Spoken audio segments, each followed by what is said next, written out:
That's my day special. 3 मई भारतीय राजनीति के इतिहास में दर्ज एक ऐसी तारीख जो सत्ता के गलियारों से निकलकर एक पारिवारिक त्रासदी की कहानी बन गई।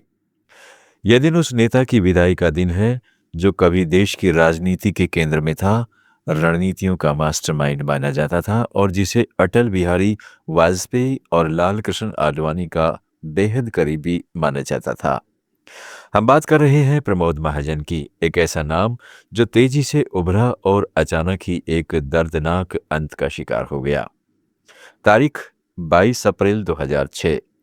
मुंबई के वर्ली स्थित घर में एक सामान्य सी मुलाकात जो कुछ ही मिनटों में भयानक घटना में बदल गई। प्रमोद महाजन के छोटे भाई प्रवीण महाजन उनसे मिलने पहुंचे थे। दोनों के बीच करीब 15 मिनट तक बहस हुई।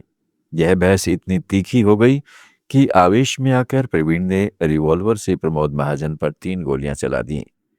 गंभीर रूप से घायल प्रमोद को तुरंत अस्पताल ले जाया गया, जहां कई दिनों तक जिंदगी और मौत के बीच संघर्ष चलता रहा। लेकिन आखिरकार 3 मई 2006 को उन्होंने अंतिम सांस ली। यह घटना सिर्फ एक हत्या नहीं थी, बल्कि एक परिवार, एक पार्टी और देश की राजनीति के लिए एक बड़ा झटका थी। प्रमोद महाजन का जीवन जितना तेजी से ऊंचाइयों की ओर बढ़ा, उतना ही अचानक वह थम भी गया। 30 अक्टूबर 1949 को तेलंगाना के महबूब नगर में जन्मे प्रमोद महाजन एक साधारण परिवार से थे। उनके पिता शिक्षक थे और बचपन से ही उनमें नेतृत्व और संवाद की क्षमता साफ दिखाई देती थी।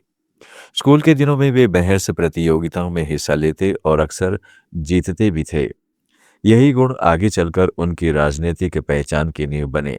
उन्होंने पुणे के रानाडे इंस्टीट्यूट ऑफ जर्नलिज्म से पत्रकारिता की पढ़ाई की, लेकिन पत्रकारिता में अवसर न मिलने पर उन्होंने कॉलेज में अंग्रेजी पढ़ाना शुरू किया। इसी दौरान वे राष्ट्रीय स्वयंसेवक संघ से जुड़े और धीरे धीरे पूरी तरह संगठन के काम में सक्रिय हो गए। 1974 में वे संघ के प्रचारक बने और इमरजेंसी के दौर में सक्रिय भूमिका निभाई। राजनीति में उनका प्रवेश भारतीय जनता पार्टी के जरिए हुआ। संगठन पर उनकी पकड़ और रणनीतिक सोच ने उन्हें जल्दी ही पार्टी की दूसरी पंक्ति के प्रमुख नेताओं में ला खड़ा किया। 1980 और 90 के दशक में भाजपा के विस्तार में उनकी भूमिका बेहद महत्वपूर्ण रही। खासकर रामरथ यात्रा में उनका योगदान एक निर्णायक मोड़ माना जाता है। जब देश में राम मंदिर आंदोलन जोर पकड़ रहा था, तब लाल कृष्ण आडवाणी पदयात्रा निकालने की योजना बना रहे थे। लेकिन प्रमोद महाजन ने उन्हें सुझाव दिया कि पदयात्रा की जगह रथ यात्रा निकाली जाए, ताकि कम समय में ज्यादा लोगों तक पहुंचा जा सके। यही सुझाव आगे चलकर राम रथ यात्रा बना। एक मेटाडोर को रथ का रूप दिया गया और यह यात्रा भारतीय राजनीति में एक ऐतिहासिक घटना बन गई। इस पूरी रणनीति के पीछे प्रमोद महाजन की सोच और योजना थी। 1996 में जब अटल बिहारी वाजपेयी प्रधानमंत्री बने, तो प्रमोद महाजन ने अपना पहला लोकसभा चुनाव जीता और उन्हें रक्षा मंत्री बनाया गया। हालांकि यह सरकार सिर्फ 13 दिन चली, लेकिन इस दौरान भी उनकी भूमिका महत्वपूर्ण रही। 1998 में भाजपा दोबारा सत्ता में आई, लेकिन इस बार वे चुनाव हार गए। इसके बाद उन्हें राज्यसभा भेजा गया, जहां उन्होंने सूचना और प्रसारण मंत्री के रूप में काम किया। टेलीकॉम सेक्टर में सुधारों को लेकर भी उनका नाम प्रमुखता से लिया जाता है। प्रमोद महाजन की पहचान सिर्फ एक नेता के रूप में नहीं थी, बल्कि वे एक कुशल रणनीतिकार भी थे। महाराष्ट्र में भाजपा और शिवसेना के गठबंधन को मजबूत करने में उनकी अहम भूमिका रही।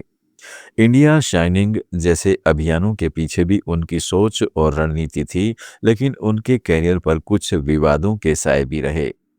उन पर वित्तीय अनियमितताओं और बड़े कॉरपोरेट समूहों को फायदा पहुंचाने के आरोप भी लगे। हालांकि उन्होंने इन आरोपों का हमेशा खंडन किया, लेकिन 2006 की वह घटना आज भी सवाल छोड़ जाती है।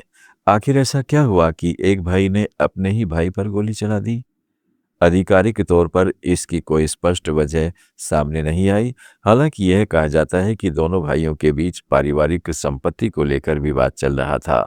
लेकिन क्या यह सिर्फ संपत्ति का मामला था या इसके पीछे कुछ और कारण थे?